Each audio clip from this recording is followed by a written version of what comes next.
Continuamos hoy, amigo oyente, nuestro viaje por el Evangelio según San Lucas. Comenzamos en esta oportunidad el estudio del capítulo 5 de este tercer libro del Nuevo Testamento, y en este capítulo encontraremos los siguientes aspectos. Cristo enseña desde la barca de Pedro. La pesca milagrosa. Cristo limpia al leproso. Cristo ora en el desierto. Cristo sana al paralítico. Cristo llama a Mateo. Cristo come con pecadores y explica el ayuno y las aflicciones venideras. En este capítulo veremos que el doctor Lucas anota con sumo cuidado los detalles de la purificación y curación de un leproso y de la sanidad de un paralítico. Consideremos, pues, cómo Jesús llama por segunda vez a los discípulos. Demos inicio a este capítulo 5, leyendo los versículos 1 al 3. Aconteció que estando Jesús junto al lago de Genesaret, el gentío se agolpaba sobre él para oír la palabra de Dios. Y vio dos barcas que estaban cerca de la orilla del lago, y los pescadores, habiendo descendido de ellas, lavaban sus redes. Y entrando en una de aquellas barcas, la cual era de Simón, le rogó que la apartase de tierra un poco, y sentándose, enseñaba desde la barca a la multitud. Aclaremos primero que el lago de Genesaret es otro nombre para el mar de Galilea. Los pescadores estaban allí lavando sus redes, cuando el Señor entró en la barca de Simón Pedro y le pidió que la apartara de la tierra. ¡Qué púlpito! Creemos que esta ilustración es simbólica y sugestiva. Cada púlpito es o debe ser una barca de pescar. Es un lugar donde se puede publicar la palabra de Dios y tratar de pescar. Jesús les dijo a estos hombres que Él los haría pescadores de hombres. Ahora, esto no significa que usted va a pescar a alguien cada vez que comparta la palabra viviente, porque ni aun los discípulos lograron tal cosa. Pero esto significa que Él está a bordo de la barca. Nunca debe olvidarse que el trabajo supremo de la vida es pescar las almas de los hombres. Continuemos ahora con el versículo 4 de este capítulo 5 de Lucas. Cuando terminó de hablar, dijo a Simón, «Boga mar adentro, y echad vuestras redes para pescar». Después que el Señor hubo terminado de hablar a la gente, se dio vuelta y animó a los hombres a seguir pescando. Mateo y Marcos nos dicen que la primera vez que el Señor llamó a sus discípulos, estaba caminando a orillas del mar de Galilea, y vio a Simón Pedro y a su hermano Andrés echando su red en el mar. Eran pescadores, y nuestro Señor les dijo aquella vez, «Venid en pos de mí, y os haré pescadores de hombres». Así lo encontramos en el capítulo 4 de Mateo, versículo 19. Y también en el capítulo 1 de Marcos, versículo 17. Pero parece que estos hombres habían vuelto a su oficio de pescadores. Evidentemente, el Señor Jesucristo llamó a los discípulos en 3 ocasiones diferentes. Se encontró con la mayoría de los que más tarde serían sus discípulos en Jerusalén. Juan nos cuenta en cuanto a esto en el capítulo 1 de su Evangelio. Según aquel relato, algunos de los discípulos que seguían a Juan el Bautista querían saber dónde vivía Jesús. Entre los que seguían a Jesús estaban Felipe, Natanael, Simón Pedro y Andrés. Pero no fue en aquella ocasión cuando Jesús los llamó para ser sus discípulos, sino que fue más tarde cuando el Señor, andando junto al mar de Galilea, y les vio pescando. Fue entonces que los llamó, y allí mismo dejaron sus redes y le siguieron. Pero ahora han vuelto a su antiguo oficio de pescadores. Más adelante el doctor Lucas nos dirá que el Señor les llamó de nuevo a volver a pescar hombres, y que fue en aquella ocasión que los hizo apóstoles. Simón Pedro había estado sentado en la barca escuchando, mientras el Señor le hablaba a la multitud. Cuando el Señor terminó de hablar, le dijo a Simón que bogara mar adentro y que echara sus redes porque él quería ir a pescar con Pedro. En otras palabras, el Señor le estaba diciendo a Pedro, «Tú dejaste de pescar conmigo, ahora pues, yo voy a pescar contigo». Ahora el versículo 5 dice, respondiendo Simón le dijo, «Maestro, toda la noche hemos estado trabajando y nada hemos pescado, mas en tu palabra echaré la red». Note usted la frase, «mas en tu palabra echaré la red». Simón Pedro reprendió a Cristo. Estos hombres eran diestros pescadores y creían saberlo todo en cuanto a la pesca y el mar de Galilea. Realmente sí sabían mucho en cuanto al arte de la pesca. Pero Pedro dijo claramente que habían trabajado toda la noche sin pescar nada. La historia cuenta que una vez Wellington, el famoso militar que derrotó a Napoleón, le dio una orden a uno de sus generales y que éste le respondió que era imposible ejecutarla. Wellington le mandó a seguir adelante porque él no daba órdenes imposibles. Amigo oyente, cuando el Señor Jesucristo le da una orden a usted, no es necesario que usted le reprenda ni que le diga que no le es posible hacerlo. Él no da órdenes que son imposibles de llevar a cabo. Leamos ahora el versículo 6 de este capítulo 5 de Lucas. Y habiéndolo hecho, encerraron gran cantidad de peces, y su red se rompía. La pesca debe ser hecha según la dirección del Señor. La pesca es un arte. Uno tiene que ir donde se hallan los peces. Uno tiene que usar el cebo o la carnada indicada, y uno necesita ser paciente. Tenemos que pescar, amigo oyente, según las instrucciones del Señor. En este caso, la red estaba tan colmada con peces que ya se rompía. Pero más adelante, en el Evangelio según San Juan, tenemos el caso de una red cargada con peces que no se rompe. La red del pescador ilustra una verdad espiritual. Aquí en este caso no había una red que podía aguantar los peces por la sencilla razón de que Cristo todavía no había muerto, ni había mucho menos resucitado de los muertos. Este hecho, la muerte y resurrección de Jesucristo, es el Evangelio, y la red evangélica que podrá aguantar los peces será una que se apoya en la muerte y la resurrección de Cristo. En el tiempo de aquel incidente, no había ninguna muerte ni resurrección cuando se rompió la red. Después de su muerte y resurrección, Cristo pescó otra vez con sus discípulos y les dijo cómo pescar, y en aquel entonces la red no se rompió. Pasemos ahora a los versículos 7 y 8 de Lucas capítulo 5. Entonces hicieron señas a los compañeros que estaban en la otra barca para que viniesen a ayudarles, y vinieron y llenaron ambas barcas de tal manera que se hundían. Viendo esto, Simón Pedro cayó de rodillas ante Jesús diciendo, «Apártate de mí, Señor, porque soy hombre pecador». Note usted que la pesca fue muy grande y que Pedro confesó su fracaso. Vio que no era buen pescador de peces debido a su falta de fe. Cuando Simón le dijo al Señor, «Apártate de mí, Señor, porque soy hombre pecador», estaba diciéndole, «Señor, me llamaste a ser pescador de hombres, y fracasé. Volví a pescar peces. Yo creía que yo sabía lo que era mejor, pero no lo sabía. Apártate de mí, Señor, déjame solo. Soy pecador, y es mejor que encuentres a otro de quien te puedas fiar». El Señor, sin embargo, no intentó apartarse de Simón Pedro. Él lo iba a usar, y esto mismo se aplica a nosotros hoy en día también. Lo que tenemos que hacer es reconocer y confesar que no somos buenos pescadores, y reconocer nuestras fallas e infidelidad. Cuando estamos dispuestos a venir a Él, Él no nos excluirá del trabajo de pescar las almas de los hombres, ni se apartará de nosotros. Continuará usándonos. Leamos ahora los versículos 9 y 10. Porque por la pesca que habían hecho, el temor se había apoderado de él, y de todos los que estaban con él, y asimismo de Jacobo y Juan, hijos de Zebedeo, que eran compañeros de Simón. Pero Jesús dijo a Simón, «No temas, desde ahora serás pescador de hombres». Como lo veremos más adelante, Simón Pedro sí pescó hombres, y muchos. ¿Recuerda usted lo bueno que fue la pesca en el día de Pentecostés? Así pues, esta respuesta del Señor a Pedro tiene un significado muy importante. Ya no pescaría peces muertos, sino hombres vivos. Esa expedición de pesca reveló entonces dos cosas. Primero, que los discípulos no podían pescar.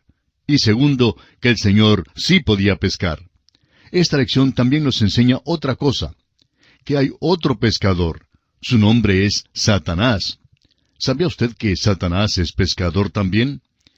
El apóstol Pablo nos dice que él tiene interés en la pesca en su segunda carta a Timoteo capítulo 2 versículo 26, donde leemos, «Y escapen del lazo o la red del diablo, en que están cautivos a voluntad de él». Satanás tiene su anzuelo en el agua también. Dios está pescando, procurando pescar su alma, amigo oyente, Pero Satanás también está pescando, procurando coger su alma con la carnada que tiene en su anzuelo. En el anzuelo de Satanás cuelgan las cosas del mundo, y en el anzuelo de Dios cuelga una cruz. El Hijo de Dios murió en esa cruz por usted, amigo oyente. Este es el mensaje de Dios para usted. A propósito, ¿quién le ha pescado a usted? ¿En cuál anzuelo se halla usted hoy en día? O bien se encuentra usted en el anzuelo de Dios, o de otra manera en el anzuelo de Satanás. O el diablo le ha pescado, o Dios le ha pescado. No hay un tercer pescador. Y pasamos ahora a otro aspecto. Jesús limpia a un leproso. Leamos los versículos 12 y 13 de este capítulo 5 de Lucas. Sucedió que estando él en una de las ciudades, se presentó un hombre lleno de lepra, el cual, viendo a Jesús, se postró con el rostro en tierra y le rogó, diciendo, Señor, si quieres, puedes limpiarme. Entonces, extendiendo él la mano, le tocó, diciendo, Quiero, sé limpio. Y al instante la lepra se fue de él. En los versículos 12 al 15 aparece el relato sobre la sanidad de un leproso. El doctor Lucas era buen médico. Reconoció una implicación psicológica en la sanidad de este leproso que no era entendida tanto en aquel entonces. No se nos dice cómo este hombre descubrió que tenía lepra, pero pudo haber sucedido de la manera siguiente. Un día que llegó a casa después de arar el campo, le dijo a su esposa, Tengo una pequeña llaga en la palma de la mano. Me molesta cuando estoy arando. Quiero que le pongas una cataplasma y que la cubras. Su esposa vendó su mano, pero al día siguiente esta llaga empeoró. Al pasar unos días, ambos se asustaron. Su esposa le dijo entonces, Creo que debes ir al sacerdote. Y así fue como el sacerdote lo aisló por 14 días. Cuando lo sacaron, el sacerdote lo examinó otra vez y notó que la llaga se había extendido. El sacerdote entonces tuvo que informarle que tenía lepra. Suponemos que al saber esto rogaría al sacerdote, Permítame ir a la casa para despedirme de mi esposa y de mis niños. A lo cual el sacerdote le contestó, No, no puedes despedirte de ellos. Nunca jamás podrás abrazar a aquellos niños preciosos ni a tu esposa. El hombre entonces tuvo que irse solo. Su familia le traía la comida a cierto lugar y luego se apartaba cuando él venía a buscarla. Desde lejos él podía ver a su esposa y a sus niños, a quienes tanto amaba. Solo podía ver crecer a sus niños allá desde la distancia. Pero un día vino el Señor Jesucristo y el leproso le dice, Si quieres, puedes limpiarme. El Rey de Reyes le respondió, Quiero, sé limpio. Pero note usted cómo el Señor le sana. Extendió su mano y tocó a este hombre afligido con lepra. A este pobre intocable nadie le había tocado por muchos años. ¿Se puede usted imaginar lo que debe haber significado para este pobre hombre sentir la mano de Cristo sobre su cuerpo? Amigo oyente, ¿ha tocado su vida el Señor Jesucristo? Hay tantas vidas que todavía necesitan ser tocadas. Confiamos en que usted pueda alcanzar a alguien para el Señor Jesucristo. Él nos dijo que debemos ser pescadores.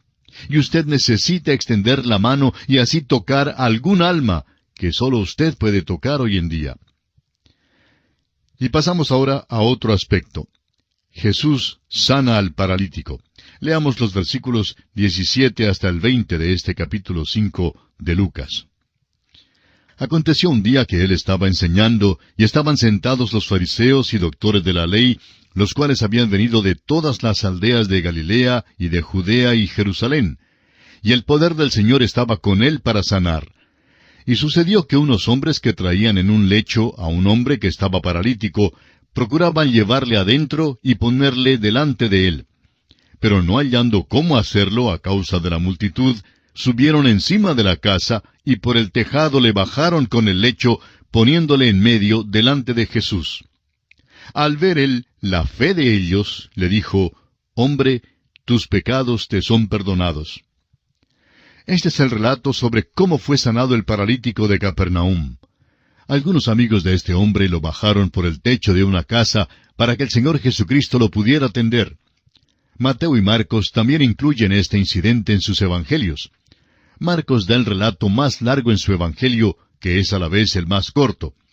El Señor sanó a este paralítico porque estos 4 hombres lo trajeron a la presencia de Cristo, a un lugar donde el pobre enfermo pudo escuchar a Cristo decirle, «Hombre, tus pecados te son perdonados».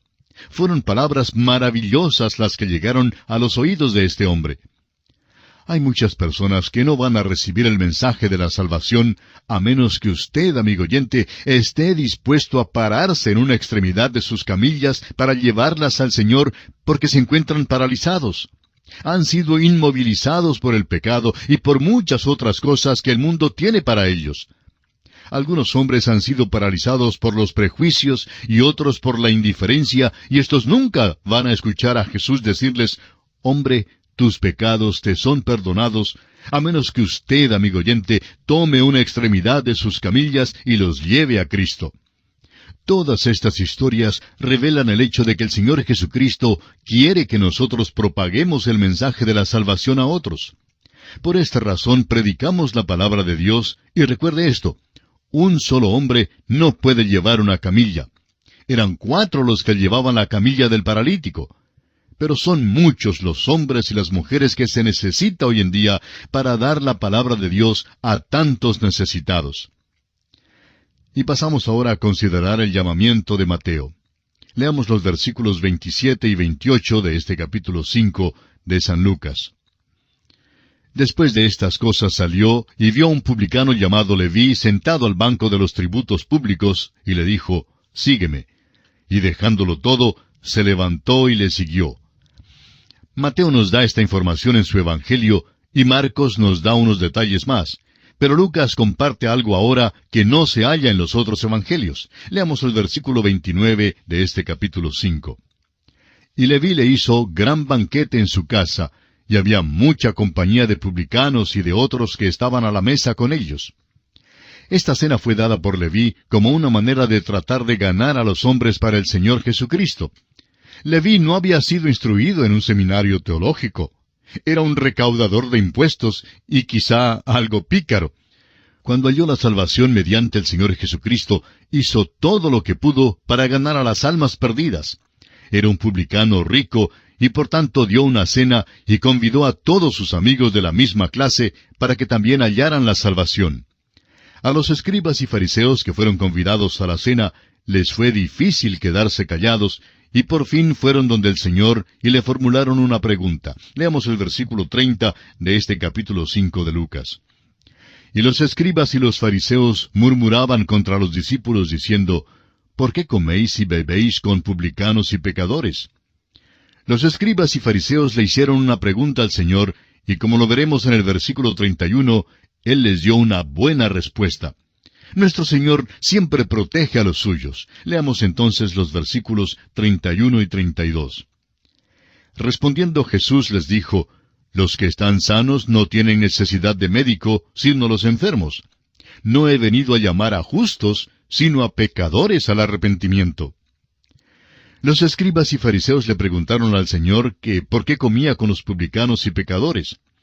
La respuesta del Señor fue simple y maravillosa. Era el gran médico, y Él no andaba sanando a los que gozaban de buena salud. Vino a ministrar a aquellos que estaban enfermos a causa del pecado. El Evangelio realmente es para los que reconocen su propia necesidad. Hay algunos que creen que son demasiado buenos como para necesitar la salvación. No se dan cuenta de su necesidad. Pero si usted, amigo oyente, reconoce que tiene una necesidad, entonces el Evangelio es para usted. Cristo puede y quiere salvarle. Si usted es arrogante y no reconoce que tiene alguna necesidad personal, permítanos decirle que al continuar en el camino que usted ha elegido para sí mismo, éste le conducirá a la destrucción y perdición eternas. Evidentemente, los discípulos de Juan también estaban presentes en esta gran cena, y por tanto los escribas y los fariseos preguntan, ¿por qué los discípulos de Juan y los discípulos de los fariseos ayunaban, mientras que los discípulos de Jesús se están divirtiendo? Leamos este incidente según aparece en los versículos 33 al 35 de Lucas capítulo 5. Entonces ellos le dijeron, ¿Por qué los discípulos de Juan ayunan muchas veces y hacen oraciones, y asimismo los de los fariseos, pero los tuyos comen y beben? Él les dijo, ¿podéis acaso hacer que los que están de bodas ayunen, entre tanto que el esposo está con ellos? Mas vendrán días cuando el esposo les será quitado, entonces en aquellos días ayunarán. Es bueno divertirnos, pero el ayuno también es beneficioso. Debemos reconocer que nuestro Señor está en el cielo y que nosotros estamos acá, en un mundo que le ha rechazado. Nuestro deber es darles la palabra de Dios a los necesitados. Continuamos hoy, amigo oyente, el viaje que estamos llevando a cabo por el Evangelio según San Lucas. Siguiendo adelante con nuestro estudio del capítulo 5 de este Evangelio de Lucas, consideraremos hoy las parábolas en cuanto al vestido nuevo y a los odres. Leamos entonces los versículos 36 al 39 de este capítulo 5. Les dijo también una parábola. Nadie corta un pedazo de un vestido nuevo y lo pone en un vestido viejo, pues si lo hace, no solamente rompe el nuevo, sino que el remiendo sacado de él no armoniza con el viejo. Y nadie echa vino nuevo en odres viejos. De otra manera, el vino nuevo romperá los odres y se derramará, y los odres se perderán. Mas el vino nuevo en odres nuevos se ha de echar, y lo uno y lo otro se conservan. Y ninguno que beba del añejo quiere luego el nuevo, porque dice, el añejo es mejor. Al hombre natural le gustan sus viejas costumbres. Le gusta el vino viejo y la religión vieja. Lo importante es reconocer que nuestro Señor trajo algo nuevo al género humano, el Evangelio. No vino al mundo para remendar un vestido viejo, no vino para añadir remiendos a la ley, vino para pagar la pena del pecado en la cruz del Calvario. Resucitó de entre los muertos y ahora nos viste a nosotros con sus vestimentas de justicia y nos da el nuevo vino del Evangelio. El nuevo vino del Evangelio ha de ser echado en el odre nuevo y no en uno viejo que es la ley. El apóstol Pablo, escribiendo a los Efesios, dice en el capítulo 5, versículo 18, «No os embriaguéis con vino, en lo cual hay disolución. Antes bien, sed llenos del Espíritu». Este es el mensaje que el Señor da hoy en día. Vino para darnos algo nuevo, vino para salvarnos por la fe en Él. Todo este capítulo 5 se mueve en una sola dirección, la de presentar el glorioso Evangelio del Señor Jesucristo por todos los medios que sea posible para que los hombres escuchen el mensaje y tengan una oportunidad de escoger entre aceptarle como Salvador o rechazarle. Solo usted, amigo oyente, puede hacer la decisión por usted mismo. Él todavía está poniendo vino nuevo en odres nuevos. Todavía está dando nuevos vestidos y no remendando los viejos. Amigo oyente, ¿ha aceptado usted a Cristo y le ha recibido en su corazón como su Salvador personal? Si no lo ha hecho, es el momento de que piense con toda seriedad en este asunto. Y así concluimos nuestro estudio del capítulo 5 del Evangelio según San Lucas.